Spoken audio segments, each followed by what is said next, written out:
नमस्कार, आदाब।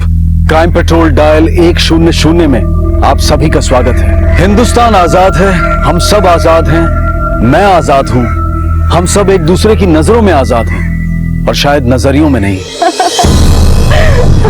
क्या एक औरत के खुलेआम हंसने पर पाबंदी लगाने वाले आजाद हैं? क्या एक औरत को मर्दों का काम करने से रोकने वाले आजाद हैं? क्या एक बेबस औरत का पीछा करने वाले आजाद हैं? नहीं, ये सब गुलाम हैं गलत सोच के, जिसकी वजह से आज भी हमारे घर की औरतों की आजादी गुलामी की बेड़ियों में जकड़ी हुई है और यही मानसिकता जन्म देती है बड़े अपराध को।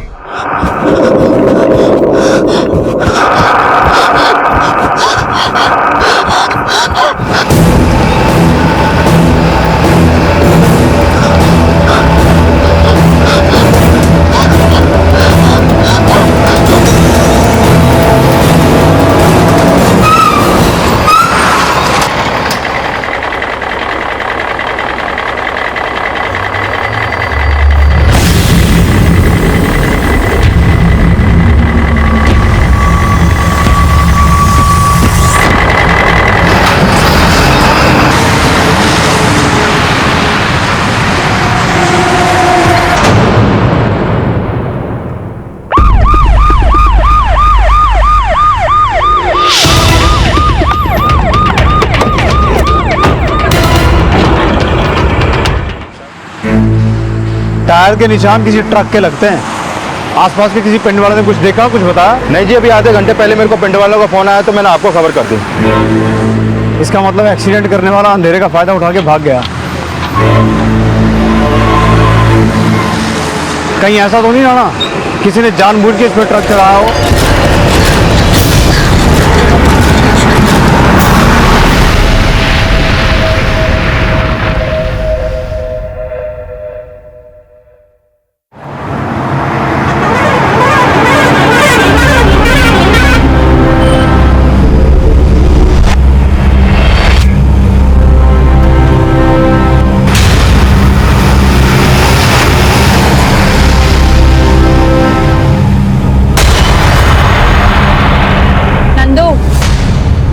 रब नू याद कर, इसके साथ भी रब है। लेकिन जो निशानियां पीछे आगे पीछा की चिंता मत कर, मैं हूं ना, मैं भी माँ हूँ।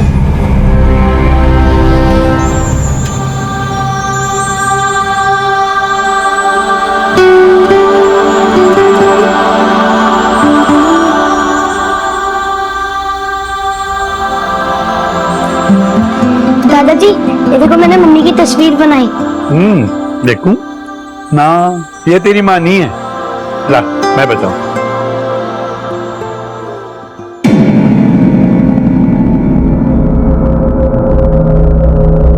देखा, ये है तेरी माँ, जनानी मुच्छड़ वाली है।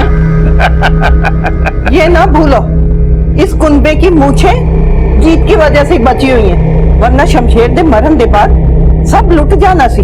मेरे कुलजीते दी ड्राइंग खराब ना करो। चल पुत्र, अंदर खाना खा ले।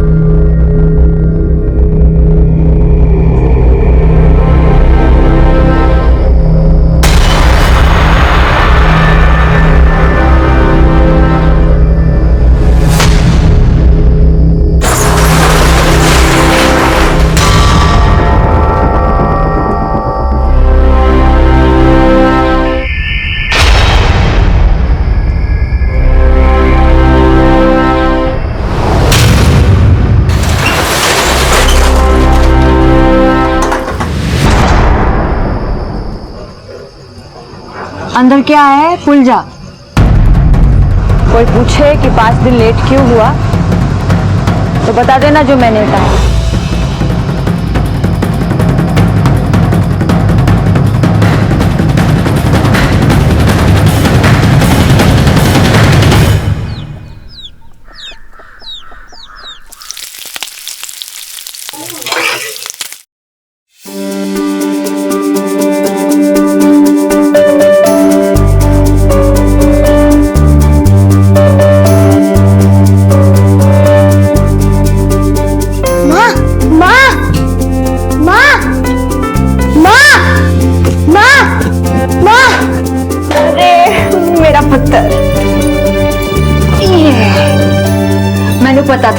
पराठों की खुशबू से तू जाग जाएगा। गर्मा गर्म पराठे। अरे गीत पुत्र, तू तो 5 दिन पहले आने वाली थी, कितने रह गई थी? वो झल्ला नंदू डिलीवरी के पेपर ही खो दिया। पटियाला चुंगी पे 5 दिन लग गए। बस ट्रकों को छुड़ाने में कस्टम वाले से देर हो गई। अरे पुत्र खा ले, गरम गरम। हम लोग अपने घर में क्या इज्जत, कोई तो इज्जत होगी हमारी। कैसे लोग क्या हो गया? ऐसे क्यों खड़े हो जैसे कोई धरना देने वाले हो? धरना ही समझो जी। एड्स के मरीज को बाहर निकालो, ये हमारे साथ काम नहीं कर सकता है जी। लो जी, सरकार रेडियो में टेलीविजन में ज्ञान दे देकर थक गए कि ये रोग छूने से ना फैलता। हमारी अकल घुटने में ना है जी। अगर इसे काम से नहीं निकाला गया तो क्या? आप सब लोग कान खोलकर सुन लो। ना तो मैं अपने पेट पर लात मारना चाहती हूँ, ना ही सतिंदर के। हाँ, किसी को यहाँ काम करके तकलीफ है तो वो अभी यहाँ से जा सकता है, लेकिन सतिंदर बलदेव ट्रांसपोर्ट छोड़कर नहीं जाएगा। लगता है इसकी पोल पट्टी खोलनी पड़ेगी।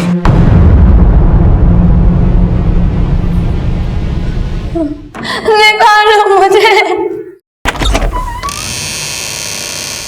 जहाँ दिलो दिमाग पे, जहाँ दिलो दिमाग पे खौफ का साया ना हो, खौफ का साया ना हो। जहाँ गर्व से उठे हो सर, जहाँ गर्व से उठे हो सर, शर्म से झुके ना हो, शर्म से झुके ना हो।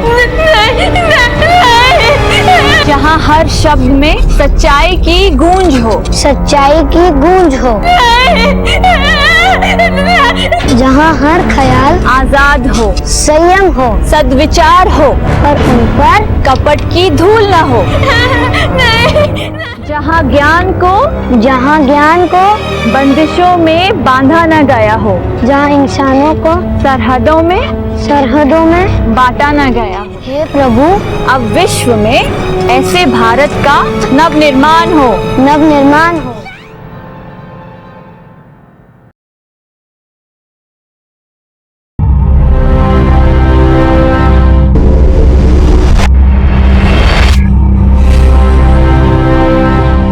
कल्ले चो पैसे चुराए तुसी? तूने तेरी सास दे कान भरे? पैसे पेड़ ते नहीं उगदे। ए बेचारी दिन रात मेहनत करके कमांदी है और तानू मिंट नहीं लगता उड़ान च। कोई तीर नहीं मारे है। मेरे बेटे दा जमा जमाया धंधा संभाल रही है। इस पे सिर्फ मेरा हक है।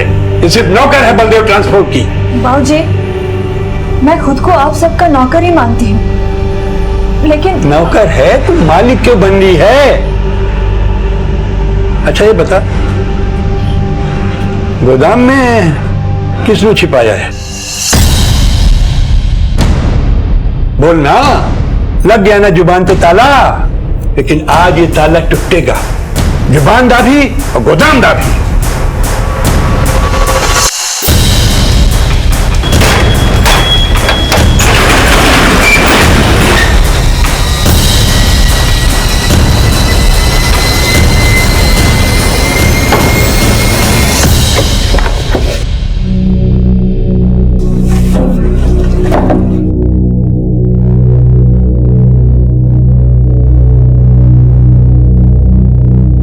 उस्ताद जी, शायद इन लोगों ने गायब कर दिया। यहाँ पक्का कोई था। यहाँ पर कोई नहीं था। जब कोई नहीं था तो ये जूठी प्लेटें कहाँ से आई? पता है थालियां यहाँ कहाँ से आई? ये जूठी प्लेटें हमारी है। नंदू, कितनी बार कहा है तुझे खाना खाने के बाद प्लेटें धो दिया कर, पर तू है कि बस।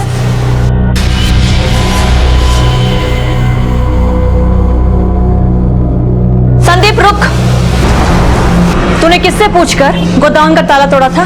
ज्यादा ताप में दिखा।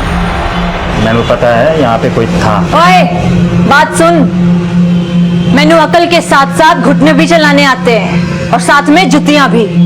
तू निकल यहाँ से और वहां जाके नौकरी करना जहाँ तुझे जासूसी के पैसे मिले। चलेगा यहाँ से?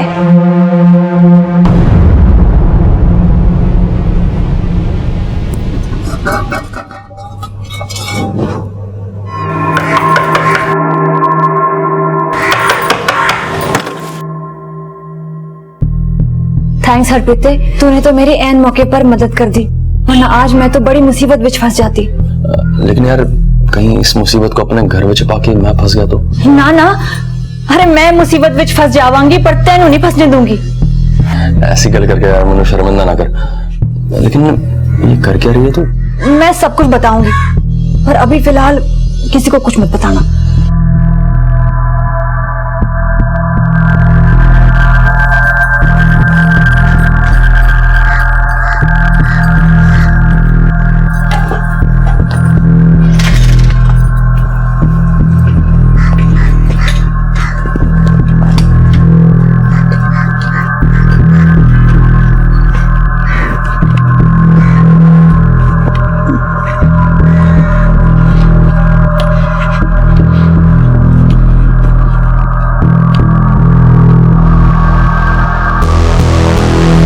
बाबूजी,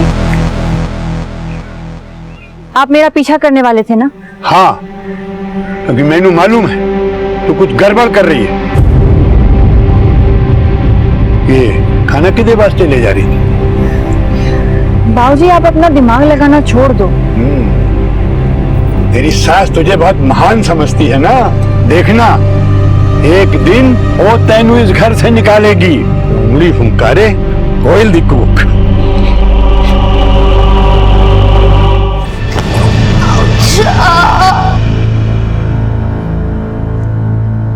ओए नंदू, रेडी क्या? मम्मी मम्मी बरनाला से मेरे लिए ये सब चीजें लेके आना। हाँ पुत्र जी, ले आऊंगी। पुत्र जी एले टाइम दिखा लेना। पुत्र जी कोई परेशानी? नहीं मम्मी जी, कोई परेशानी नहीं है, चलती हूँ। चल पुत्र, अपना ध्यान रखना।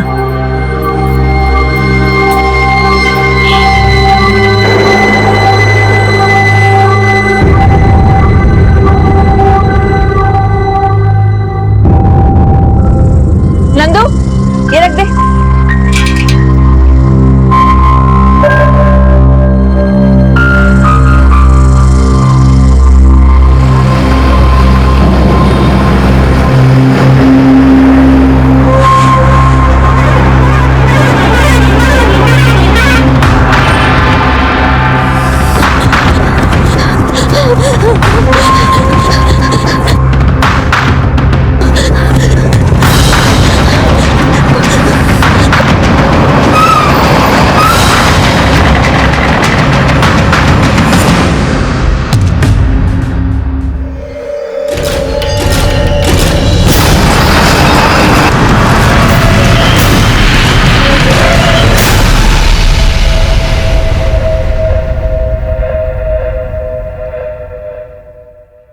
सर जी, उस औरत की पोस्टमार्टम रिपोर्ट, हत्या का टाइम रात 2 बजे के आसपास। लेकिन सर जी, विक्टिम की बॉडी पे कुछ इंजरीज और जले के निशान मिले हैं। पोस्टमार्टम रिपोर्ट और बॉडी पे पाए गए निशानों से यही लगता है राणा कि किसी ने इसे बांध के बहुत टॉर्चर किया है और ये अपनी जान बचाने के लिए हाईवे पे नंगे पैर कई किलोमीटर दौड़ी है, इसीलिए इसके तलवे जख्मी थे। अब पता ये करना है कि भागते हुए हाईवे पे इसके साथ कोई एक्सीडेंट या हादसा हुआ या फिर इसे भगा भगा के ट्रक के नीचे कुचलना भी इसके टॉर्चर का हिस्सा था। सर जी, मैंने एक्सीडेंट स्पॉट के पास वाले सभी एरिया में पूछताछ की, लेकिन ऐसा कोई बंदा नहीं मिला जो उस औरत को पहचानता है। पर राणा, मैनू बहुत स्ट्रांगली लगता है कि इसको कुचलने वाला इसे जानता होगा। एक काम करो, हत्या की समय से सुबह तक हाईवे के दोनों तरफ के टोल बूथ क्रॉस करने वाले हर ट्रक, हर लॉरी का डिटेल निकालो।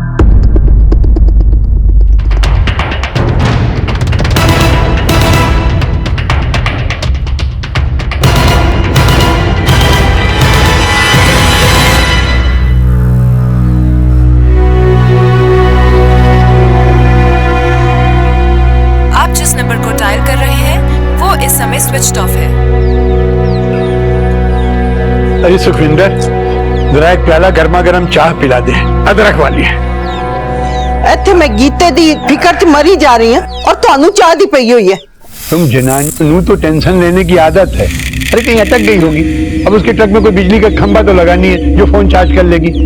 तुसी मेरे नाल चाह पियो, सब अच्छा हो जाएगा।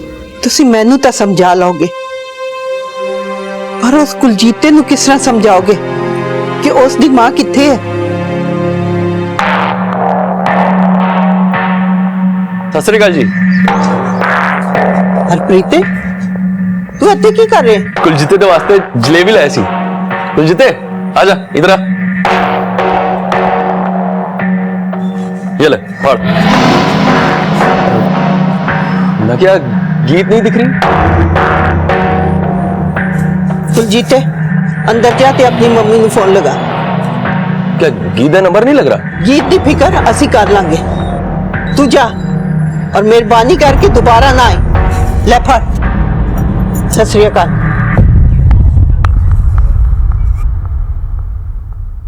डर जी, चाई जी, उत्ते कोई है। मैंने खिड़की तो देखा, मनु देख रहा सी।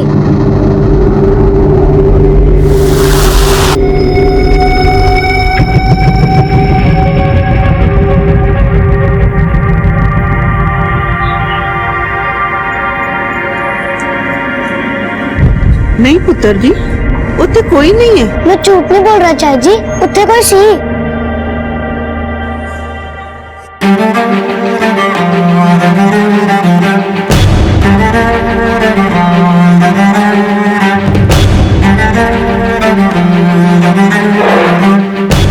सर, इस नंबर का ट्रक सिरसा बरनाला रोड पर सरदूलगढ़ बॉर्डर क्रॉस करके सिरसा की तरफ तो गया, लेकिन सिरसा चुंगी नहीं पहुंचा। ये मतलब निकलता है कि ये ट्रक सिरसा और सरदूलगढ़ के बीच में कहीं पे खड़ा है। एक काम करो, सरदूलगढ़ बॉर्डर की फुटेज में इस ट्रक को आइडेंटिफाई करो।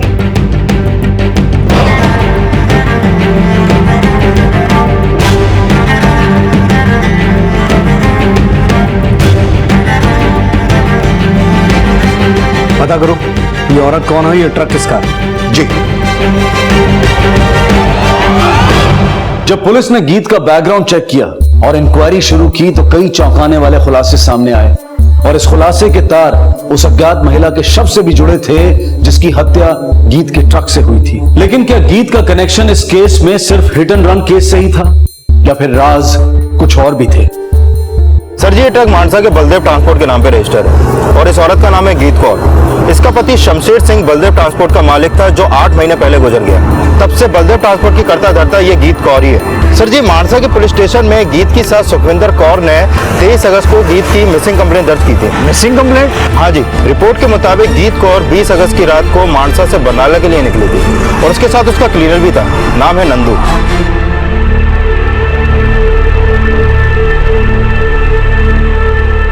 पुत्र जी, थोड़ा तो खा लो। जब तक माँ नहीं आती तब तक मैं कुछ नहीं खाऊंगा।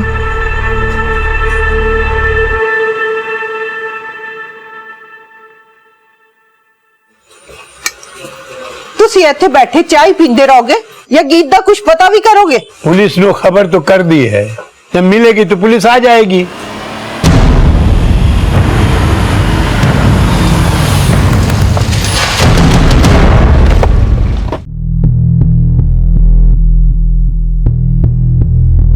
सर जी, हमें नहीं पता ये कौन है। आप नहीं तो शायद गीत जानती हो। गीत? पर ये है कौन? 21 अगस्त की सुबह इस लड़की की लाश हमें सिरसा मानसा रोड पर मिली है। इस लड़की का एक्सीडेंट गीत के ट्रक से हुआ है और शायद इसीलिए गीत फरार है। नहीं नहीं साहब जी, गीत ऐसी नहीं है। अगर कोई गीत की ट्रक के नीचे आ भी जाता ना तो इसे अस्पताल पहुंचाती, पहले सड़क पर मरने के लिए छोड़ के नहीं भागती। वो बीजी अगर भागी नहीं तो गई कहाँ? और आपने उसकी मिसिंग कंप्लेंट लिखवाते हुए ये बताया था कि वो मानसा से बरनाला की तरफ गई थी, तो फिर उसका ट्रक सिरसा की तरफ क्यों गया? वो सिरसा की तरफ गई। हमें आपके घर की तलाशी लेनी है। तलाशी? और किस लिए? देखिए सर जी, अगर हमें गीत को छिपाना होता तो हम उसे मिसिंग की कंप्लेंट क्यों लिखाते? ओ बाबूजी, अगर हमें गीत पे शक ना होता तो हम ये सर्च वारंट क्यों लेके आते?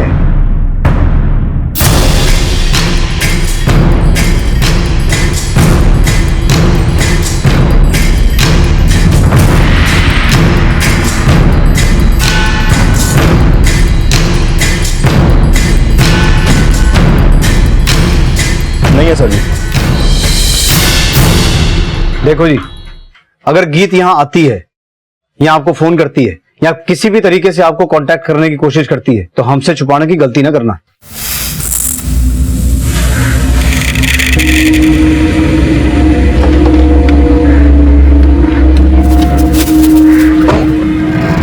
सास ससुर, रिश्तेदार, ट्रांसपोर्ट कंपनी के सारे ड्राइवर, सबके फोन सर्विलेंस पे डालो। मुझे लगता है गीत इनसे कभी ना कभी कांटेक्ट करने की कोशिश जरूर करेगी। लेकिन सर जी, मानसा पुलिस स्टेशन में मैंने गीत के बारे में पता किया तो वहाँ के एसआई सतपाल को गीत के पिंड वालों से गीत के बारे में मिली जुली राय मिली। कुछ उसे पसंद करते हैं, कुछ नापसंद। नापसंदगी की वजह? सर जी, उसके कंपनी में कई ड्राइवर थे, फिर भी जनानी होकर वो खुद ट्रक चलाती थी और कई कई दिन तक घर भी नहीं जाती थी। इस गीत के कॉल डिटेल निकालो, पता लगाने की कोशिश करो कि असल में ये औरत थी कैसी, और ये भी पता करने की कोशिश करो कि जिस औरत की लाश मिली थी वो कौन है और उसका गीत के साथ क्या कनेक्शन है। जी सर जी, मैंने गीत के फोन रिकॉर्ड चेक किए। उसका फोन 20 अगस्त की रात सरदूलगढ़ हरियाणा बॉर्डर के पास एक्टिव था, जहां हमें उस औरत की लाश मिली थी।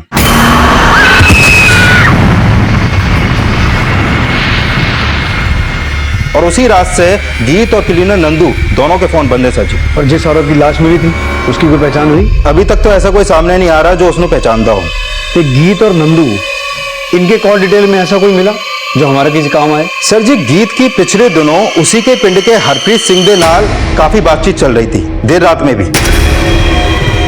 लेकिन हरप्रीत का गीत के बिजनेस से कोई लेना देना नहीं था।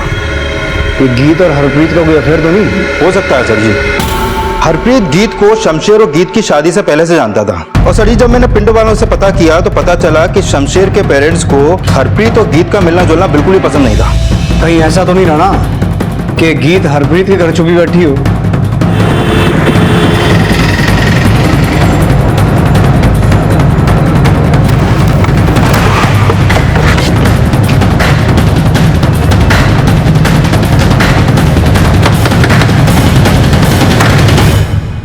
हरप्रीत जी। गीत अंदर है? गीत? नहीं जी। चल देख लेते हैं, तलाशी लो घर की।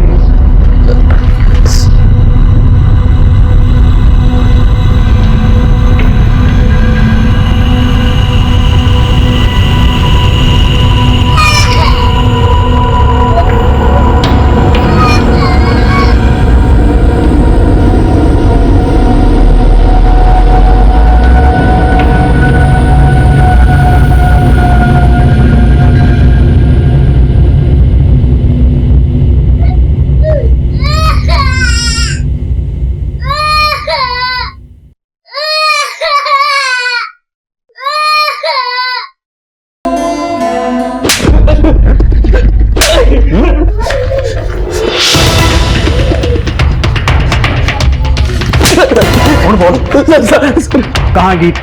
अरे बच्चे कहाँ से आए तेरे घर? सर मैंने नहीं पता गीत कितने हैं। इन बच्चों को मेरे डाल छोड़कर पता नहीं कितने गायब हो गए सर। किसके बच्चे हैं? सर मैंने कुछ नहीं पता। हफ्ते भर पहले रात में गीत आई थी।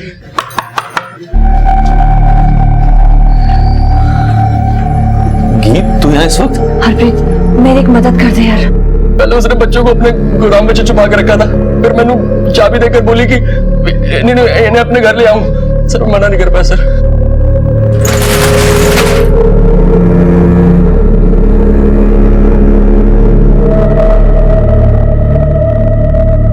सर गीत ने मैंने बस इतना बोला कि वो इन बच्चों की मदद करना चाहती है और इन्हें जल्दी मेरे घर से ले जाएगी। इसे देखा कभी गीत के साथ? नहीं सर। देख हरप्रीत, अगर तेरी एक भी बात झूठ निकली ना बोलने लायक बचेगा ना बैठने लायक। आगे गल समझ? लेके चलो अनु। चल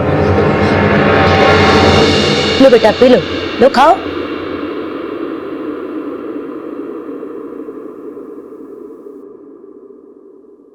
घबराना पुत्र, क्या नाम है तुम्हारा? माँ चाहिए मुझे। बड़े से पहचानती हो? हमारी माँ बड़े से। ये तुम्हारी माँ है? क्या नाम है तुम्हारी माँ का? माँ। बेटा इसे पहचानती हो? ये बुंडी से। यही आंटी तुम्हें यहाँ लेके आई थी?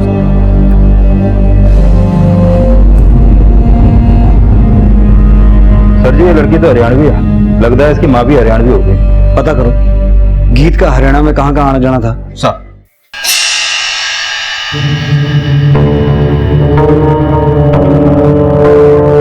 नहीं सर, मैंने नहीं जानता, लेकिन कुछ दिन पहले मैंने शक होया था कि गीत ने किसी ने गोदाम में छिपा रखा है। कैसे शक हुआ आपको? वो संदीप ने नंदू और गीत को बात करते हुए सुना था। संदीप कौन?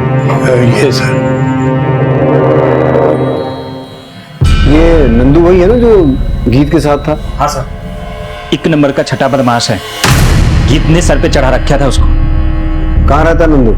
सर वैसे तो बिहार का रहने वाला है, लेकिन कहीं भी सो जाता है, ट्रक में, गोदाम में या ऑफिस की छत पर। अच्छा, ये गीत का हरियाणा आना जाना होता था? सर हरियाणा क्या, वो तो यूपी, एमपी, राजस्थान, दिल्ली सब जगह जाती थी। ये देखिए सर, ये रजिस्टर है, इसमें आपको सब मिल जाएगा। सर जी। ठीक है जी, सत श्री अकाल। मैंने पता किया कुछ साल पहले शमशेर को ह्यूमन ट्रैफिकिंग के मामले में गिरफ्तार किया गया था, लेकिन उसके खिलाफ ठोस सबूत न होने की वजह से उसे छोड़ दिया गया। मतलब साफ है, शमशेर के बाद गीत ने शमशेर का बिजनेस संभाला और ये बच्चे जरूर ह्यूमन ट्रैफिकिंग के लिए लाए गए थे। और जब बच्चों की मां ने विरोध किया, गीत ने उस पर ट्रक चढ़ा दिया।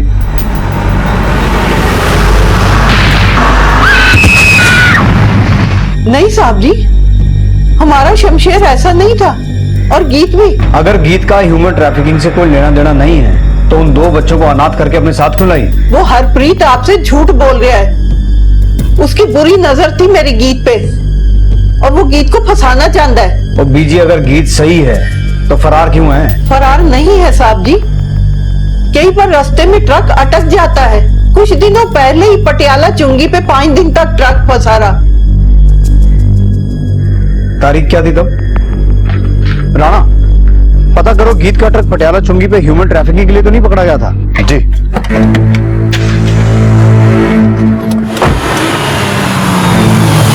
सर जी, मैंने पटियाला चुंगी पे पता किया।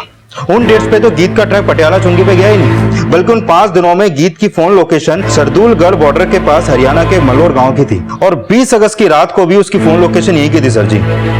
मतलब वो दो बच्चे और औरत मलौर गांव के ही हैं? सर, गीत का फोन अभी अभी ऑन हुआ है सरदूलगढ़ बॉर्डर के पास हरियाणा के खुर्द गांव में। सर जी, खुर्द तो मल्लोर से 15 किलोमीटर ही दूर पड़ता है। चलो।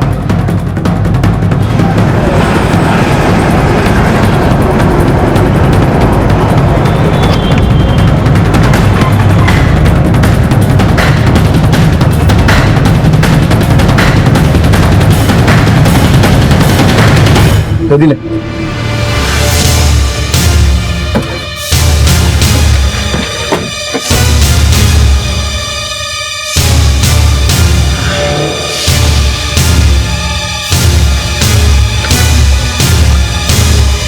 एक मिनट, ये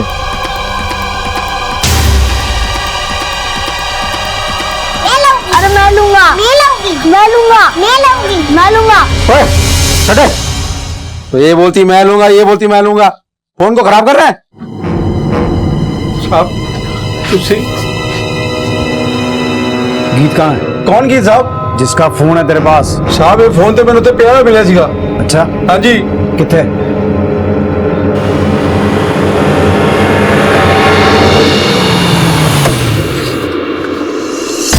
चेक करो, चेक। आओ साहब, इधर मिला सी साहब, इधर।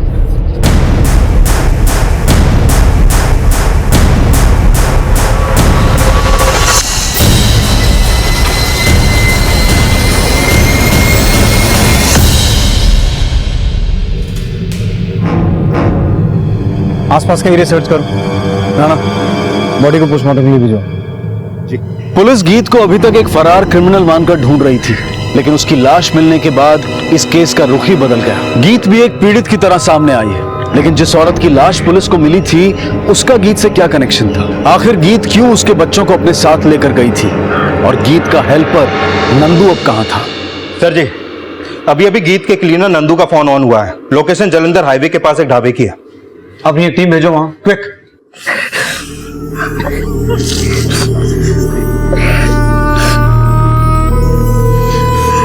जी मैंने मार दिया।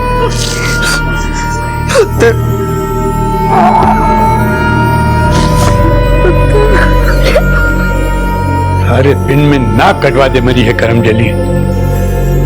दूसरों से बच्चे अनाथ करने वाली दा खुद दा बच्चा अनाथ हो गया। नहीं, साडी गीत ऐसी नहीं थी। सर जी, पोस्टमार्टम रिपोर्ट के मुताबिक गीत के सर पे किसी भारी पत्थर से वार किया गया और फिर उसके बाद उसकी बॉडी को जलाने की कोशिश की गई। सर जी मैंने लगता है कि बारिश की वजह से वो आग बुझ गई। इसका मतलब ये हुआ राणा कि कोई ये चाहता था कि गीत की बॉडी आइडेंटिफाई ना हो, पर ऐसा कर कौन सकता है? और इस नन्नू की क्या भागीदारी हो सकती है?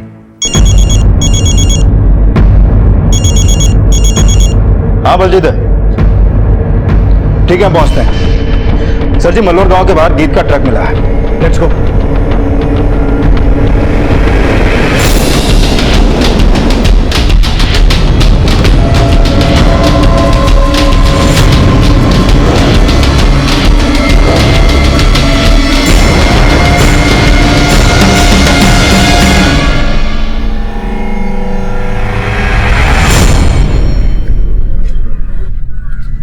गीत का मलौर में आना जाना था राणा। मुझे लगता है ये ट्रक इस गांव में जरूर उसके जान पहचान वालों ने खड़ा किया होगा, जिनके साथ वो ट्रैफिकिंग का कारोबार करती थी। राणा एक काम करो, आसपास के लोगों से पता करो किसी ने कुछ देखा। जी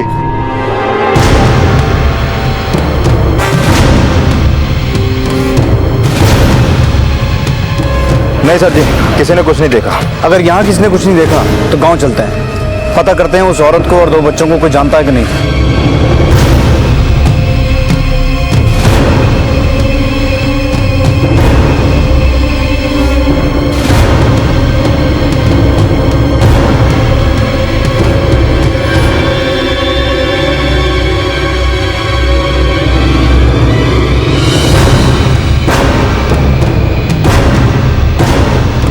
सर जी मैंने लगता है पूरा पिंड मिलकर हमसे कुछ छुपा रहा है।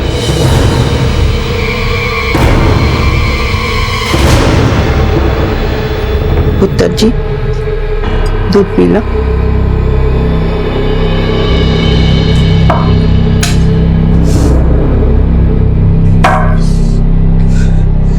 कुछ तो शर्म करो। गीत नु मरे कुछ ही दिन होए और उसकी कमाई थी अयाशी कर रहे हो। तू मुझे सिखाएगी, तू मुझे सिखाएगी। दादाजी, दादाजी हाँ?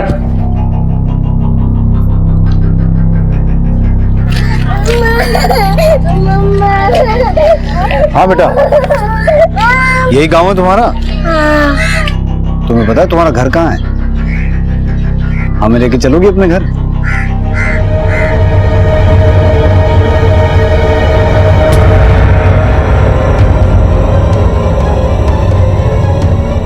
क्या हो बेटा, कौन सा घर है तुम्हारा? अम्मा, अम्मा, ये मेरा घर। अम्मा,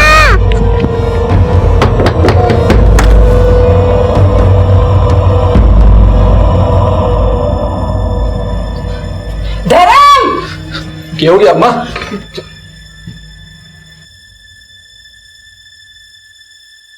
साक्षी बेटा, क्या लगता है तुम्हारे? बापू। कौन बोल? नहीं नहीं साहब जी, बच्ची झूठ बोल रही है। तू ये राजा हरीश चंद्र? अरे साहब जी मेरी बात मत। चलो साहब चल। हाँ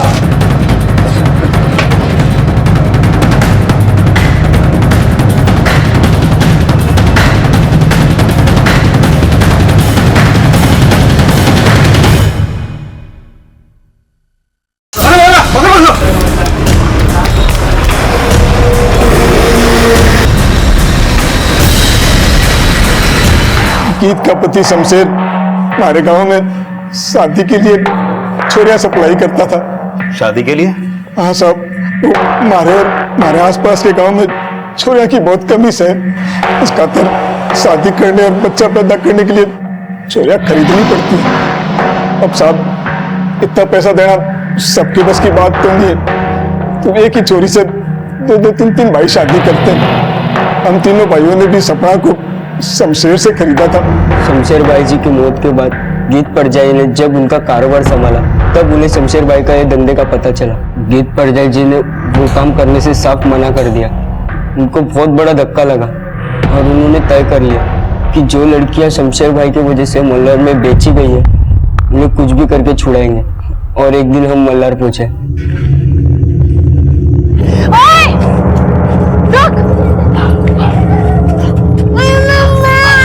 क्या कर रही है तू?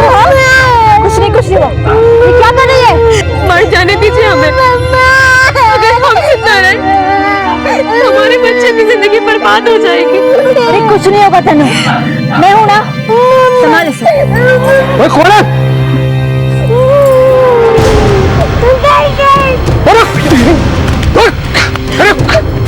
तेरी तो कौन है वो?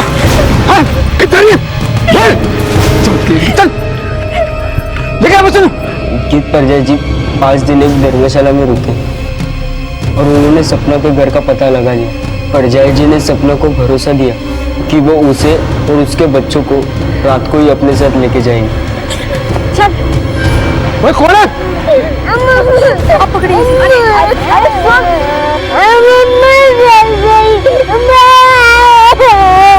आप लोग जाइए, मेरी फिक्र मत कीजिए, आप लोग जाइए, आप मेरे बच्चों को बचाइए, जाइए यहाँ से। हमने सपना के बच्चों को तो बचा लिया पर सपना को नहीं बचा पाया। तो साहब एक दिन हमें पता चला कि वो शमशेर की लुगाई थी जो हमारे बच्चों को लेके गई। तो साहब इस मनसा में हम उसके गांव गए पर हमने बच्चों को ढूंढने की बहुत कोशिश की साहब, लेकिन कुछ पता नहीं चला कि उसने कहाँ छुपा के रखा। दादी चाई जी उत्ते कोई है, मैंने खिड़की तो देखा। एक दिन हमें पता चला कि गीत खुद हमारे गांव आ रही है। हम उस रात सपना को बचाने के लिए वापस मल्लोर गए।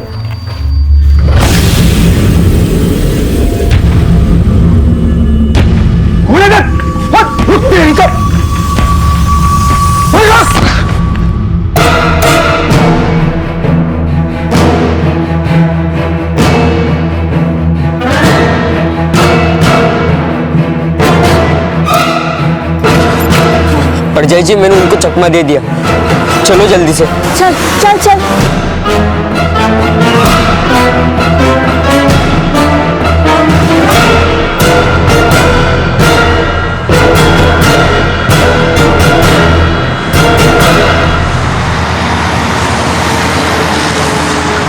भाई साहब, होशियारी ना करी। अरे उतरा नहीं तो काट के रख दूंगा।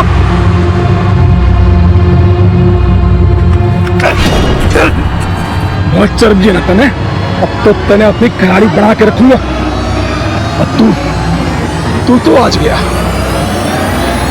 चल रुक जाओ, रुक जाओ, भाग जाओ तुम लोग। मैं किसी तरह अपनी जान बचा के भाग गया। छोरा तो भाग गया और हमने गीत के ट्रक से ना सपना को कुचल दिया। और मैं सोचा साहब कि ट्रक गीत का है, तो सच जो है वो गीत तो नंदू पे जाएगा।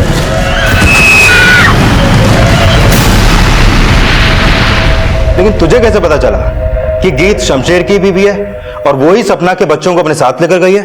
उस साहब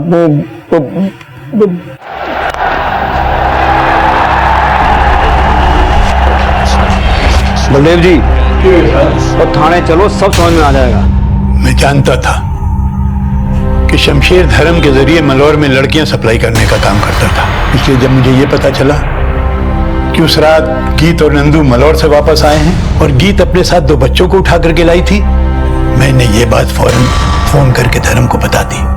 मैं ये भी जानता था कि गीत और नंदू उस औरत को बचाने के लिए जरूर जाएंगे, इसलिए जैसे वो घर से निकले मैंने धर्म को फोन करके ये बात भी बता दी। ਇਹਦਾ मतलब है तुसी जानबूझ के अपनी बहू की जान खतरे में डाली, क्योंकि मेरी बहू मेरे बेटे के कारोबार की मालकिन बन गई थी जो मुझे फूटी आंख नहीं भा रहा था। बलदेव जी अब अपना बाकी का बुढ़ापा जेल में बिताना। जहाँ हर शब्द में सच्चाई की गूंज हो, जहाँ हर शब्द में सच्चाई की गूंज हो।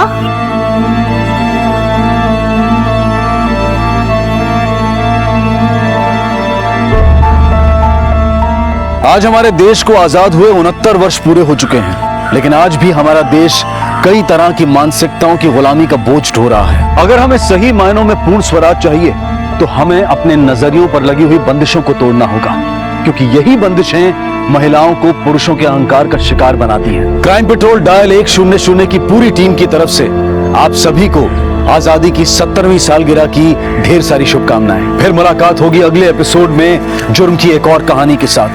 तब तक अपना और अपने परिवार का ख्याल रखें और देखते रहें क्राइम पेट्रोल डायल 100। सबक एक को सीख हम सबको। जय हिंद। क्या अर्थ है आजादी का? इस देश के हर नागरिक के लिए आजादी के मायने क्या है? हमें बोलने की, अभिव्यक्ति की, सोचने की, सरकार चुनने की, अपने धर्म का पालन करने की आजादी है। लेकिन अगर एक की आजादी दूसरे के लिए घुटन भरी जिंदगी बन जाए तो? आज की कहानी ना सिर्फ ऐसे कई सवाल उठाती है, बल्कि हमारे समाज का ही एक घिनौना रूप भी दिखाती है।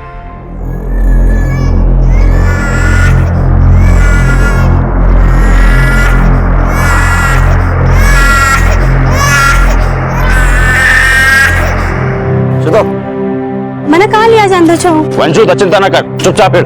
बाय बाय पेड़, बाय बाय कारक कौवे, बाय बाय कच्ची सड़क, बाय बाय पक्षी।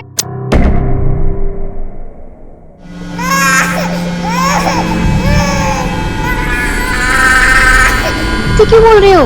सब कभी नहीं मिलेंगे, ऐसा बोलो, जल्द ही मिलेंगे। चुप करो, शाम बेसी ना करा बच्चे।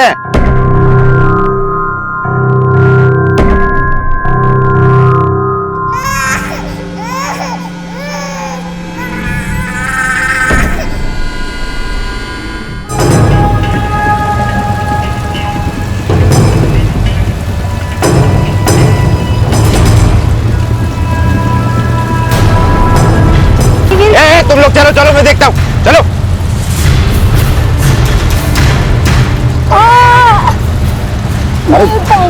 अरे एक बार कोशिश तो कर, कोशिश करके देख। नहीं जा पाऊंगी। चल चल, एक बार कोशिश करके देख, चल। नहीं जा पाऊंगी मैं।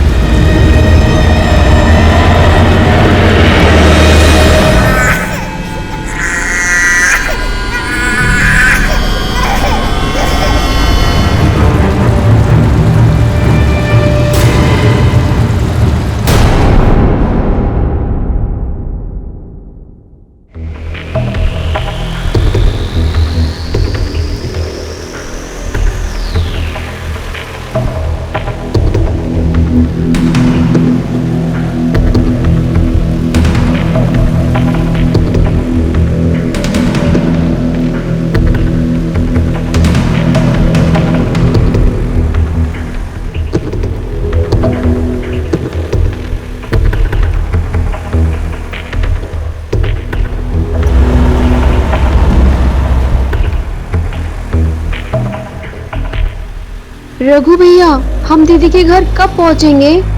पहला दिल्ली जाएंगे, वहाँ तुम सब जन छोले कुलचे का नाश्ता करना, उसके बाद मुंबई में मिसल। दीदी मिसल क्या होता है? बच्चा, मिसल ना वहाँ का बहुत अच्छा नाश्ता होता है। हम लोग मिसल खाएंगे भैया, हम लोग मिसल खाएंगे। मिसल खाएंगे।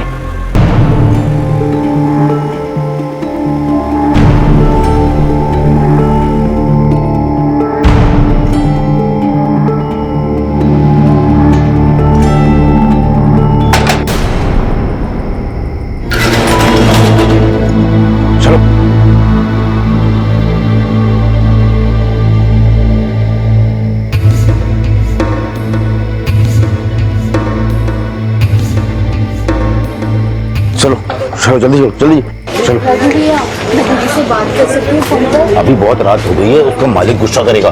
कल तुम सब जन अपने घर वालों से बात करना। चलो जल्दी, चलो चलो अंदर, चलो चलो चलो, जल्दी जल्दी जल्दी जल्दी करो, जल्दी। अभी तुम सब लोग आराम करो, मैं कल सुबह आऊंगा, ठीक है? क्यों लाया गया था केसरी जैसी लड़कियों को और छोटे छोटे बच्चों को दिल्ली में? क्या होना है इनके साथ? कुदरत की मार सह चुके पड़ोसी देश के ये बच्चे अब इंसानों के हाथों और क्या सहने वाले थे? क्यों भेड़ बकरियों की तरह उन्हें वहां रखा गया था? क्या इन दोनों कहानियों का कोई सिरा एक दूसरे से जुड़ा हुआ था? मेरा बच्चा रे कहाँ चला गया? मेरा बच्चा मेरा बच्चा कहाँ चला गया?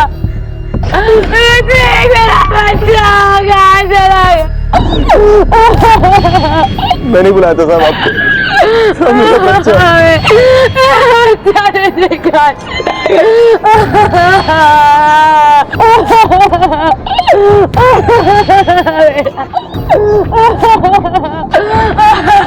को लेके मेरे बच्चे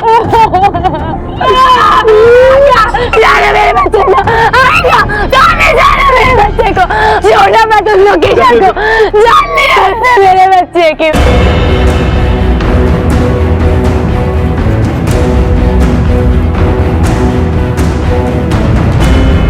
सर, लड़की का नाम लोकेशा है, नेपाली है। हमें ये पता करना होगा कि यहाँ से कुछ चोरी भी हुआ है क्या।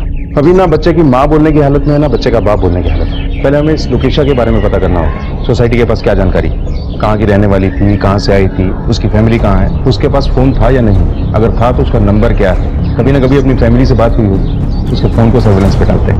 Yes sir.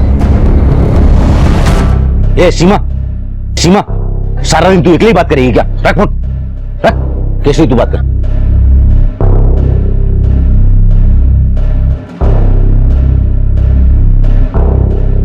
हेलो दीदी, मैं केसरी बोले को तपाईँ कस्तो छ? दीदी मैं दिल्ली पहुंच गई रघु भैया के साथ में ये बात करोगे? हाँ हेलो, पुलिस की गाड़ी। चलो अभी फोन रख, बहुत बात हो गई। रघु भैया, मेरी दीदी से पूरी बात नहीं हुई है। तो बाद में बात कर लेना, चल। वैसे कैसे चले? मेरी तो बात ही नहीं हुई है, मुझे भी अपनी दीदी से बात करनी है। ये गुस्सा मत दिला मेरे को, समझी ना? मैं तो सबकी धुलाई करूंगा। चलो चलो। आप लोगों ने मेड का वेरिफिकेशन नहीं करवाया? पढ़े लिखे लोग हैं आप, आपकी सेफ्टी के लिए ये रूल। सर 1 साल से वो हमारे साथ में थी। जब मैं प्रेग्नेंट थी उसने सारा काम अच्छे से किया, तो हमने वेरिफिकेशन नहीं करवाया। बस इतना पता है वो नेपाल से थी। बेडरूम का लॉकर तो हमेशा बंद रहता था, ज्यादा कुछ लेके नहीं गई, 1-2 गहने और थोड़ा बहुत कैश लेके भाग गई। पैसों और गहनों की हिफाजत का इतना ख्याल है, और बच्चे की हिफाजत का क्या? छोड़ दिया एक अनजान नौकरानी के भरोसे। सर, लोकेशा के कमरे में ना बैग है, ना कपड़े, ना उसकी कोई फोटो। सर एक फोटो है मेरे पास उसके।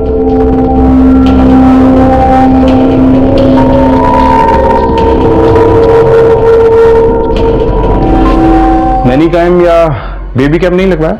आजकल लगवाते हैं लोग घरों में। सर मैंने बोला था जिग्नेश से, पर नहीं लगवाया इन्होंने। अब एक काम कीजिए, ये फोटो आप मेरे नंबर पे भेज दीजिए। ये लड़की लोकेशा कैसे मिली आप लोगों को? वो हमारा वॉचमैन लालमणि लेके आया था उसको। साहब जी, मेरा मती मर गई थी जो उसको मदद की। एक पहचान वाला ने बोला बेचारी परेशान है, मदद करो। मैंने यहाँ काम पर लगा दी। इससे पहले कहाँ काम करती थी? दिल्ली में काम करती थी साहब जी, फिर दिल्ली से 1 साल पहले यहाँ आ गई। नेपाल में कोई है उसका? कहाँ की रहने वाली थी, कुछ पता है तुम्हें? एक बहन है और 2 छोटा भाई है, बस इतने ही जानता हूँ। ठीक है सर, कहीं वापस नेपाल तो नहीं भाग गई? हो भी सकता है, लेकिन पहले उसके फोन रिकॉर्ड निकलवाओ, उसकी आखिरी सेलफोन लोकेशन पता चलेगी तभी हम कुछ एक्शन ले पाएंगे। एक मासूम बच्चे का खून हुआ, हमें जल्द से जल्द खूनी को पकड़ना है। Yes sir. लोकेशा ने इतना बड़ा अपराध क्यों किया? कोई भी अपराध, वजह चाहे जो भी हो, जायज नहीं हो सकता, लेकिन एक अच्छे और परिपक्व समाज में ये सवाल तो उठना चाहिए कि आखिर उसने ऐसा अपराध क्यों किया? क्या वो मानसिक रूप से अस्वस्थ थी? कहानी के 2 सिरे थे। दूसरे सिरे पर थे सरहद के कच्चे रास्तों से लाए गए बच्चे और लड़कियां। क्या इनमें से किसी का लोकेशा की कहानी के साथ कोई रिश्ता था? जुर्म का जो बीज मुंबई में बोया गया था, क्या उसकी जड़ें दिल्ली में थी? पुलिस ने इस केस को बहुत गंभीरता से लिया था और वो इस अपराध की जड़ तक जाने वाले थे। सर, ये रहे लोकेशा के फोन कॉल रिकॉर्ड। इधर देखिए सर, ये दिल्ली का नंबर है। दिल्ली के किसी पीसीओ से फोन आया था उसे। लोकेशा पहले दिल्ली में ही काम करती थी, ऐसा उस वॉचमैन ने बताया था। हो सकता है लोकेशा के भाई बहन भी दिल्ली में ही। Sir, last central location Mumbai central के आसपास है, लगभग 5 बजे। मैंने ट्रेन की टाइमिंग भी पता कर लिया, दिल्ली और पंजाब की ट्रेन से। लोकेशा भागकर दिल्ली ही गई होगी, क्योंकि नेपाल में तो उसका कुछ बचा ही नहीं था। एक काम करो सर, लोकेशा का फोटो और उसका फोन नंबर दिल्ली पुलिस को भिजवाओ और बोलो कि हम भी आ रहे हैं, क्योंकि मुझे लगता है अब इस केस की गुत्थी मुंबई से नहीं, दिल्ली जाके ही सुलझेगी।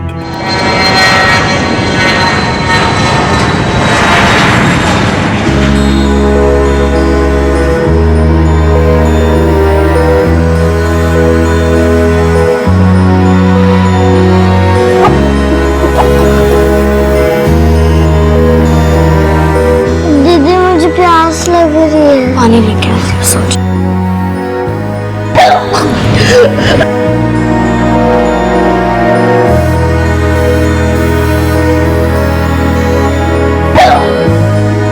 दीदी यहाँ पे कितनी गंदगी रखी है, हमें यहाँ पे क्यों रखा हुआ है इतनी गंदगी में? आप रघु भैया से बात क्यों नहीं करती हो? चलो चलो, बहुत सो लिया, जल्दी उठो, सुबह हो गई। चलो चलो चलो चलो। कीर्ति मैडम, कैसे संभाल रहे हो? ये दोनों घर के काम के लिए अच्छी है, ये पार्लर के लिए अच्छी रहेंगी और इन बच्चों को फैक्ट्री में डालेंगे। और ये पढ़ी लिखी है, 10वीं पास है, थोड़ी थोड़ी इंग्लिश भी बोलती है। इसको मैडम जी एकदम कड़क माल है, जबरदस्त। बिल्कुल सही कह रहे हो। किसका क्या करना है मैं बताऊंगी, तुम ख्याल रखो इन सब का। रघु भैया, मुझे दीदी से कब बात कराओगे? मेरे दोनों भाई बहुत डरे हुए हैं। चिंता न कर, जल्दी मिलाऊंगा, ठीक है? आराम करो, चलो चलो।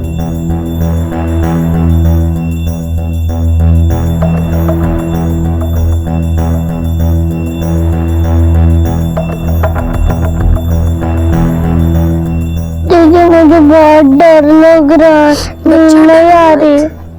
हम जल्दी घर पहुंच जाएंगे। हाँ, आंखें बंद करके तुम्हें सब कुछ याद आएगा। हमारा गांव, वो झरना, वो बादल देखो नीचे नीचे आ रहे हैं। हम जल्दी घर पहुंचेंगे। हाँ, तुम सब डरो मत।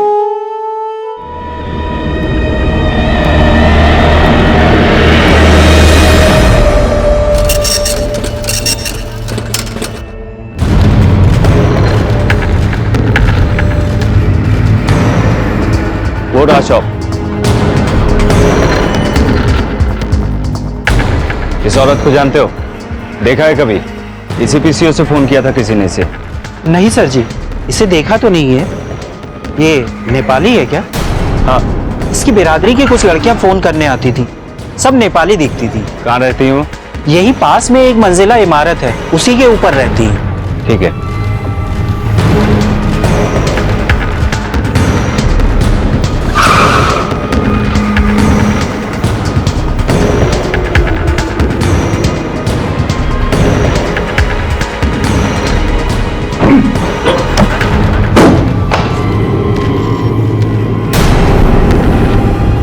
सर्च करो अच्छी तरह।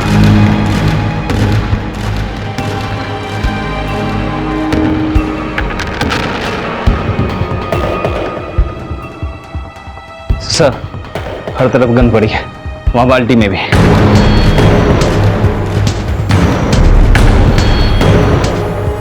किसी केसरी नाम की लड़की की है। क्यों रहती होगी वो इस नर्क में? नेपाल के कमाती गांव के स्कूल की है। सर, ये देखिए।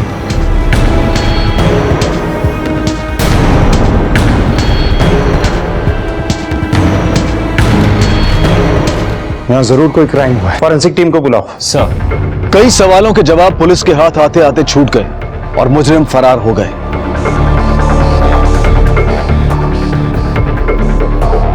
लेकिन मुजरिम सिर्फ इस भ्रम में जीते हैं कि वो कानून से 2 कदम आगे हैं, पर कानून की मजबूत गिरफ्त से ना तो कोई मुजरिम बच पाया है और ना ही बच पाएगा। देश को जुर्म से आजाद कराने की जद्दोजहद में लगी पुलिस फोर्स किसी भी कीमत पर इस जुर्म की जड़ तक पहुंचने की पूरी कोशिश कर रही थी।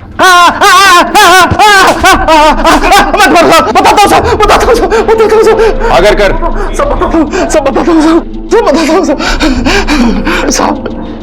यहाँ कुछ नेपाली लोग रहते थे, कुछ बच्चे और कुछ लड़कियां आते जाते रहती थी साहब। कभी कभी उनसे मिलने वाले लोग भी आते थे साहब। हमेशा से वही लड़कियां रहती थी? नहीं साहब, अलग अलग लड़कियां आती और जाती थी साहब। कमरा किसको किराए पे चढ़ाया था? एक कृति मैडम है साहब। लड़कियां यहाँ क्यों लाई जाती थी? क्या होता था उनके साथ? वो तो पता नहीं है साहब। किसी के नाम एग्रीमेंट कुछ होता था क्या? हाँ साहब, नोटरी का ठप्पा लगा के किराए पर चढ़ा दिया था साहब। हर महीने समय पे अच्छा किराया आता था साहब। बता, ये कीर्ति कहाँ मिलेगी? दक्षिण दिल्ली में एक ब्यूटी पार्लर है साहब। तेज से। ये केस एक बच्चे के मर्डर से शुरू हुआ था, लेकिन लगता है कि ह्यूमन ट्रैफिकिंग का केस है ये, जिसके तार 3 जगह से जुड़े हैं, नेपाल से, दिल्ली से और मुंबई से।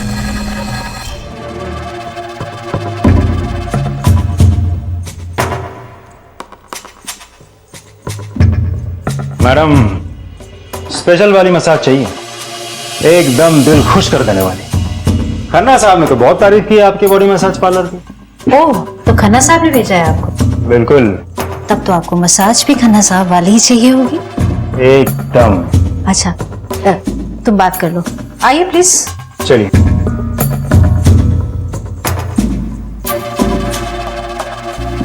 आइए, आप यहाँ बैठिए, मैं भेजती हूँ।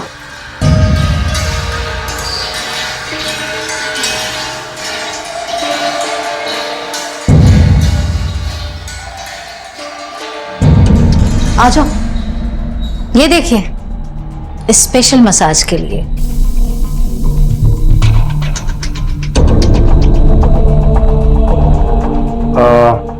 कोई फ्रेश पीस नहीं है? फ्रेश है ना, जाओ अंदर से दूसरी लड़कियों को भेजो, बिल्कुल गुलाब की तरह ताजी ताजी फ्रेश। अभी देखिए, आपको दिखाते हैं, ये देखिए।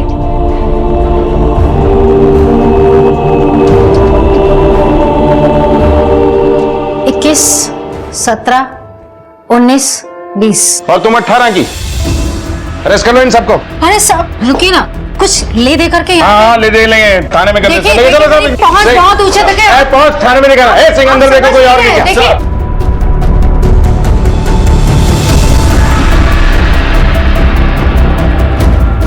चलो हो गया मसाज, चलो चुप रहिए, चुपचाप चलिए यहाँ कुछ से। भी नहीं है साहब, छोड़ो ना मुझे, छोड़ो साहब, ऐसा कुछ भी नहीं है साहब। आप मेरी बात क्यों नहीं सुन रहे हैं? सुन रहे तुम्हारी बात थाने में।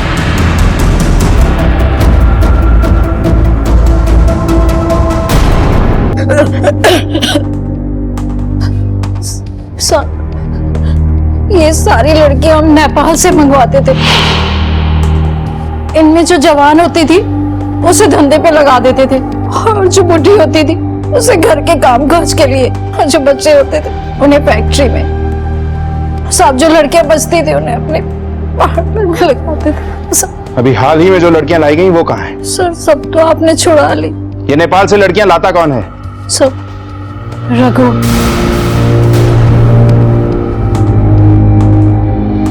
कहाँ मिलेगा ये रघु? इसका नंबर क्या है और इसके साथ कौन कौन काम करता है? रघु का दोस्त शामू। शामू का एड्रेस क्या है? तिलक नगर, बलराम गली, मोती भवन। इनकी मदद से रघु का स्केच बनवाओ, सारे थानों में सर्कुलेट करो और पोस्टर भी लगवाओ।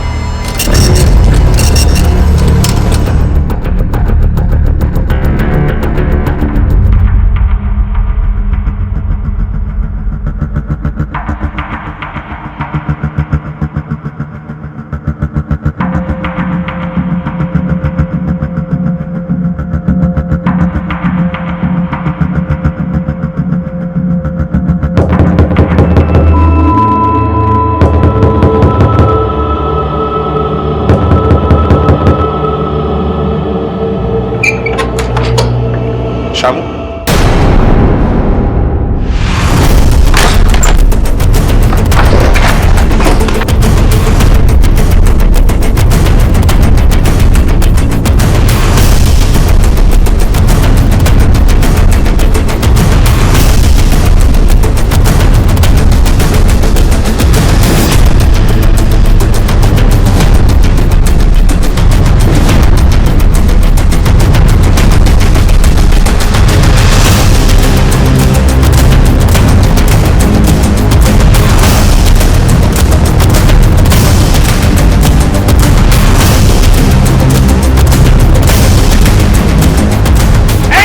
रुक रुक।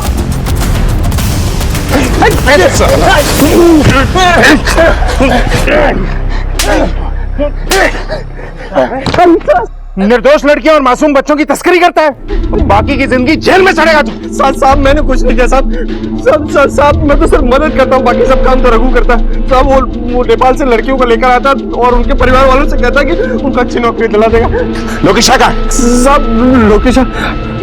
लोकेशा तो सर मैंने सिर्फ नाम सुना है साहब, मैंने उसे देखा नहीं है, लेकिन रघु से लेकर आया साहब। केसरी और उसके दो छोटे भाइयों से मैंने उसका नाम सुना था साहब, लोकेशा का नाम। इसके अलावा मैं कुछ नहीं जानता साहब। रघु कहाँ है? रघु कहाँ है? साहब रघु लोगों को लेकर ओखला निकला है साहब। ओखला में क्या है? साहब ओखला में टाइल बनाने वाली फैक्ट्री है साहब, वहीं बच्चों को लेकर गया है। ये सब क्या हो रहा है? इतने सारे बच्चे इतनी बुरी हालत में काम कर रहे हैं, बाल मजदूरी का रैकेट चलाता है। मारस! आप में से कोई इस लड़की को पहचानता है क्या?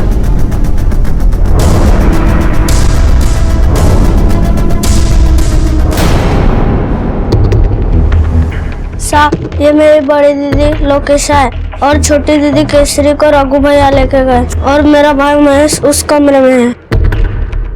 कहाँ है बच्चा?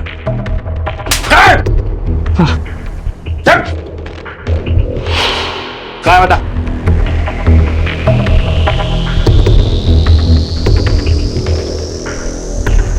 सर बच्चा तो मर गया।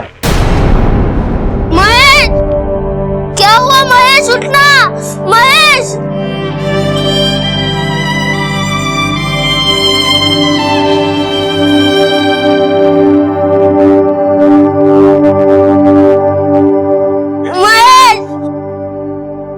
महेश क्या हुआ? बेटा लक्ष्मण, तुम्हारे भाई को किसने मारा? जब केसरी दीदी चली गई थी तब महेश बहुत रोने लगा, फिर रघु भैया ने उसे गुस्से में बहुत मारा। बेटा जिसने भी तुम्हारे भाई को मारा है उसको सजा जरूर मिलेगी।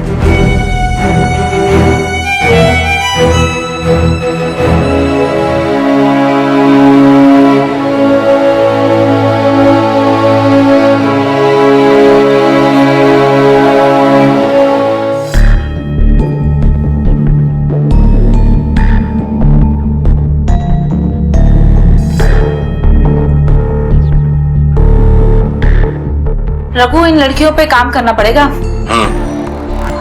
हमें यहाँ पर क्यों लाया गया है? हलाल करने से पहले खिलाया और सजाया जाता है। चलो कपड़े उतारो। नहीं, मैं नहीं उतारूंगी। अरे कपड़े उतारो। ये तेरे भाई हमारे पास है और उसकी जिंदगी तेरे पास, जैसा बोलती वैसा कर। केसरी और लोकेशा दोनों बहनें लापता है। एक जुर्म करके भागी और दूसरी रघु के चंगुल में। कहाँ हो सकती है? सर अभी तक इस केस में जो सुराग मिले हैं उससे तय है कि बच्चे और लड़कियां नेपाल से लाई गई और ट्रैफिकर्स ने उनके साथ बहुत ज्यादतियां की हैं।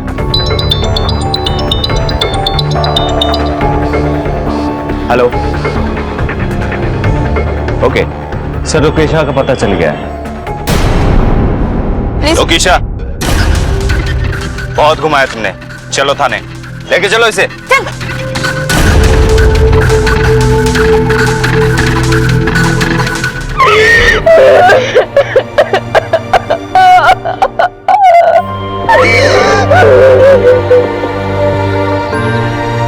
दीदी आप क्यों जा रहे हो?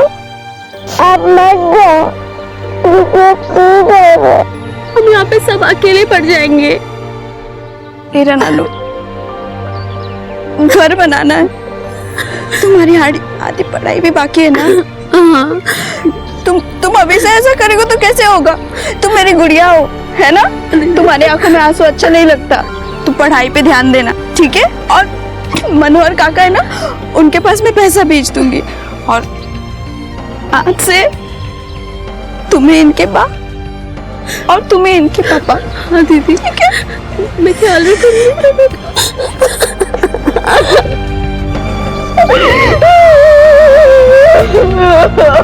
सर ये वाला नंबर, इसकी पूरी डिटेल्स निकाली है मैंने।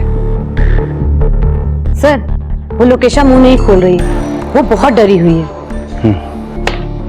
सिंह, ये केस कहाँ से शुरू हुआ था और कहाँ पहुंचा है? इस केस से जुड़ी हर वो बात जो लोकेशा जानती है हमारे लिए जानना बहुत जरूरी है, और ये भी कि उसने बच्चे को क्यों मारा। लेकिन उसे सच बुलवाने के लिए हमें कोई ना कोई तरीका अपनाना पड़ेगा। Yes sir.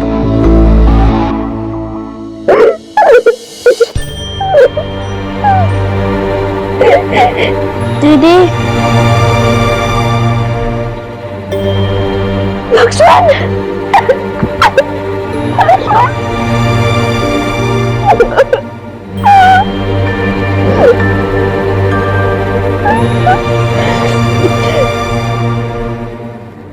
महेश केसरी का। दीदी महेश मर गया।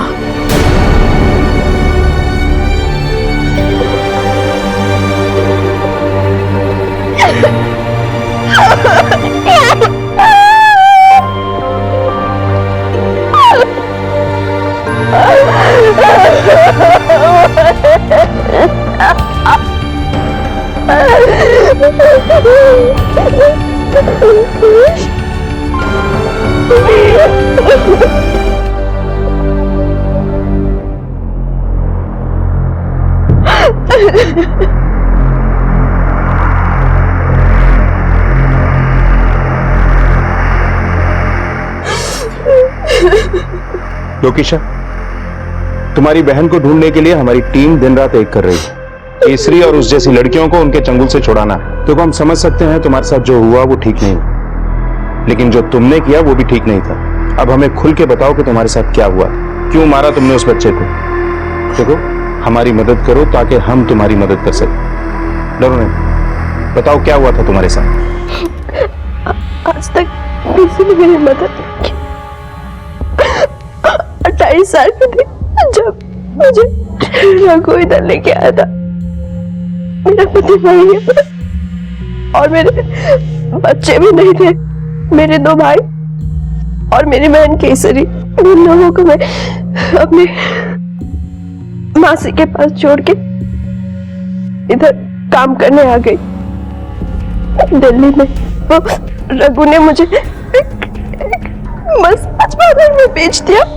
वहाँ पे मसाज के साथ साथ वहाँ पे बहुत सारी चीजें होती थी। वो सब काम भी करवाते थे जो मुझे नहीं करना। हर रोज लोग आते थे, मैं गिनना भूल गई। मैं बस यही प्रार्थना करती थी कि मुझे भगवान इस नरक से निकाल दे। 2-3 साल तक मैंने ये काम किया।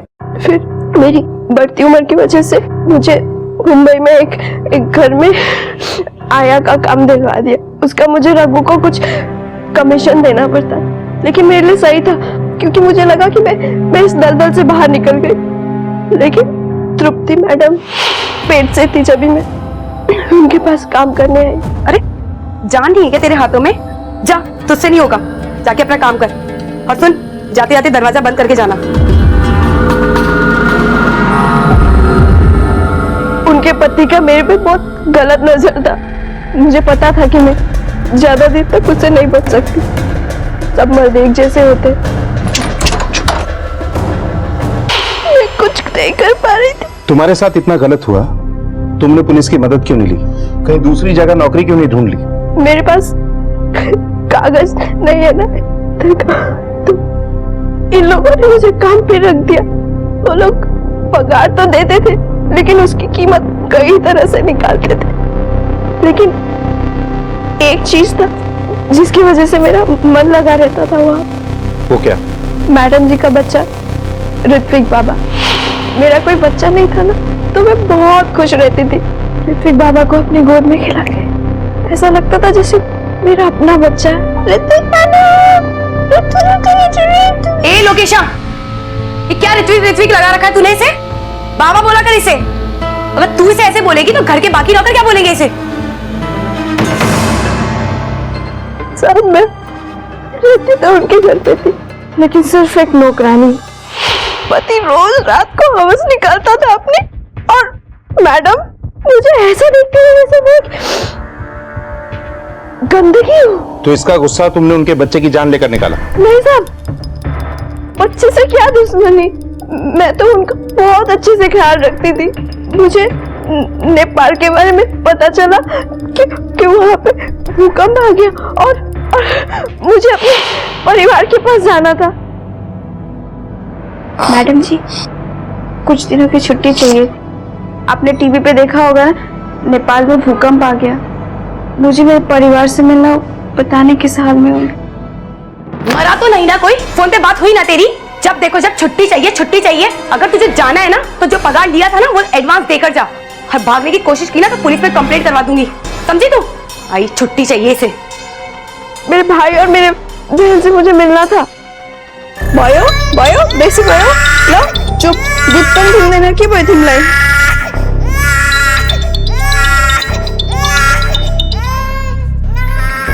हेलो हेलो दीदी, मैं केसरी बोले को। केसरी तो भाई कस्ता छो? तू कहाँ पे है? तू इतने दिन से तेरा कॉल क्यों नहीं? तू ठीक तो है ना? दीदी मैं दिल्ली पहुंच गई। दिल्ली में क्या कर रही है तू? वहाँ पे किसके साथ है? रघु भैया के साथ। रघु? बहुत बात हो गई। केसरी हेलो बाबा चुप ना। मुझे समझ में नहीं आ रहा था क्या करूं मैं मैडम जी को हर रोज बोलती थी कि मुझे छुट्टी दे दो, मुझे मेरे भाई बहन से मिलना है। मैम साहब मुझे छुट्टी चाहिए। मेरी बहन बहुत मुसीबत में। मैंने उनके सामने हाथ जोड़े, गिड़गिड़ा, लेकिन उन्होंने मुझे जाने नहीं दिया। केसरी की बहुत फिक्र होने लगी। वो रघु के चुंगल में फंस गई थी, 10वीं तक पढ़ी, बहुत सुंदर है। रघु ने जो मेरे साथ किया, मैं सोच भी नहीं सकती थी।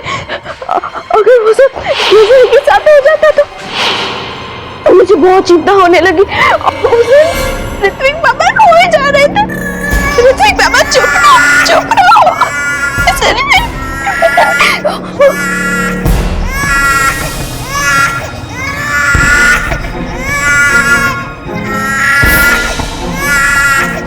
पापा चुप रहो, तुम चुप रहो।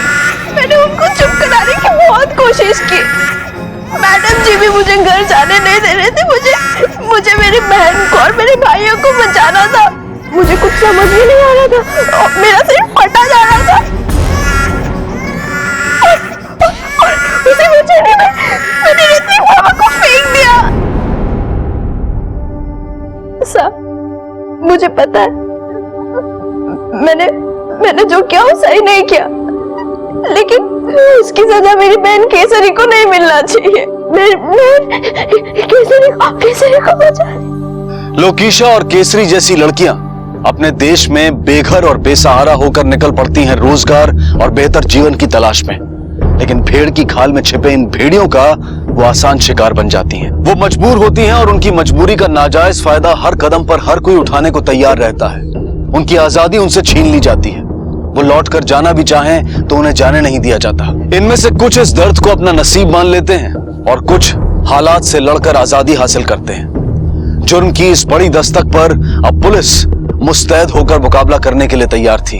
सर उस लड़की कीर्ति के बनवाए केस के आधार पर हमें रघु के बारे में एक बहुत इंपॉर्टेंट लीड मिली है। सर आज से 7 साल पहले बिहार में एक ग्रुप रॉबरी और मर्डर हुआ था, जहां 4 में से 3 अपराधी पकड़े गए, अभी भी सजा काट रहे हैं। ये चौथा फरार आदमी है। इतने खतरनाक आदमी के साथ केसरी और न जाने कितनी लड़कियां होंगी, पता नहीं किस हाल में होंगी।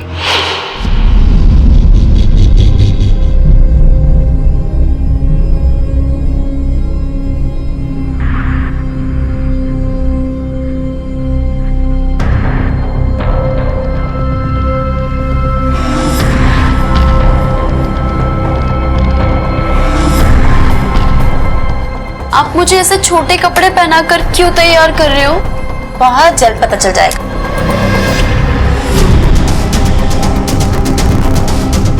हेलो रघु, लड़कियां रेडी हैं। अब बोल। सर रघु के बारे में एक इंफॉर्मेशन है। सदर बाजार के डिलाइट फोटो स्टूडियो में रघु कुछ लड़कियों के साथ देखा गया है। चलो।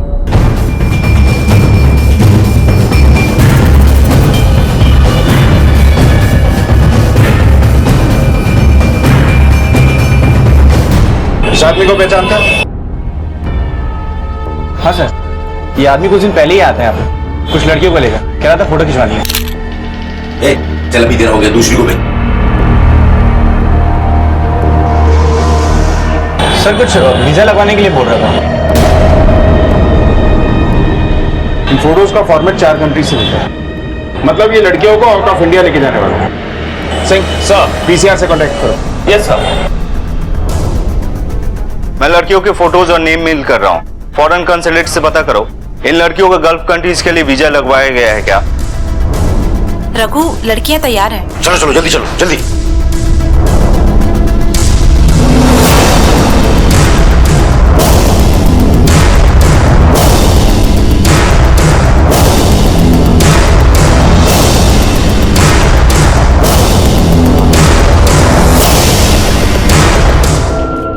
Okay thanks sir. खबर पक्की है, वीजा लिया गया था उन 3 लड़कियों के लिए। फ्लाइट डिटेल्स भी मिल चुकी हैं और फ्लाइट 3 घंटे में छूटने वाली है। टाइम बहुत कम है, हमें डिपार्चर से पहले वहां पहुंचना होगा। Right sir.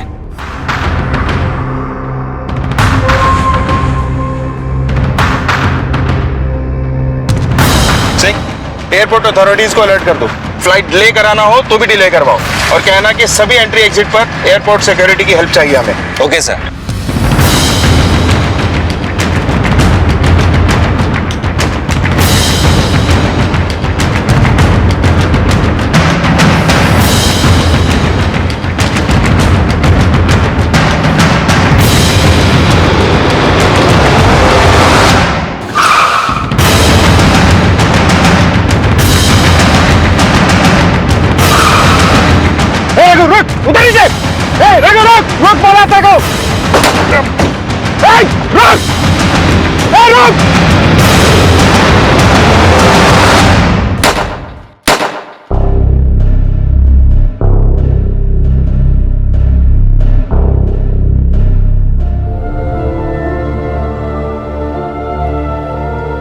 दीदी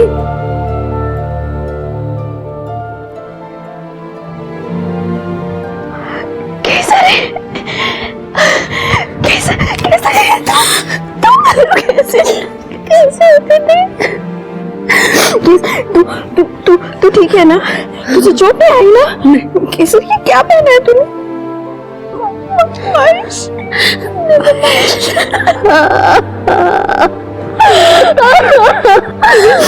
बेटा रघु ने तेरे साथ कुछ गलत नहीं किया ना? नहीं ना दीदी अब ये तो कैसे? अब मेरी जिंदगी इसी जेल में जाएगी। जिंदगी ने तुझे दोबारा मौका दिया है ना? तू इसे गवाना मत, किसी के भी झांसे में मत आना, ठीक है? और अपने सारे सपने पूरा कर, लक्ष्मण का ख्याल रख, अपना भी पूरी तरह ख्याल रखना, ठीक है? पूर्ण स्वराज की इमारत मानवता और समानता की नींव पर खड़ी होती है। जब हम पूर्ण स्वराज की बात करते हैं तो हम ये भूल जाते हैं कि इसे स्थापित करने के लिए हम में से हर एक का योगदान जरूरी है। ह्यूमन ट्रैफिकिंग यानी कि मानव तस्करी जैसा संगीन अपराध सिर्फ मानवता पर ही नहीं बल्कि पूर्ण स्वराज की सोच पर भी प्रश्न चिन्ह है। तृप्ति ने अगर लोकेशा की मनस्थिति समझी होती तो शायद यह अपराध टल सकता था, लेकिन अपराध के लिए बस वो एक पल दोषी होता है जब इंसान की सोच उसके हालात पर हावी हो जाती है। मुंबई और दिल्ली पुलिस की सक्रियता ने केसरी जैसी न जाने कितनी लड़कियों को इस दलदल में फंसने से बचा लिया। सरकार ने केसरी और उसके भाई लक्ष्मण को अपने ही देश की एनजीओ की मदद से आश्रय दिया। उनकी सुरक्षा करने वाले सभी पुलिसकर्मियों की कलाइयों पर राखी बांधकर भारत से जाते जाते वो स्नेह और कर्तव्य की मिसाल ले गए।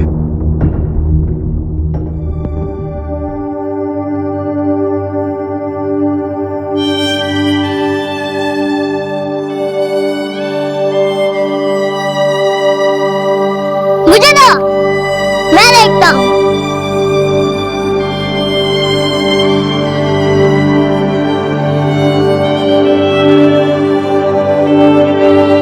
दीदी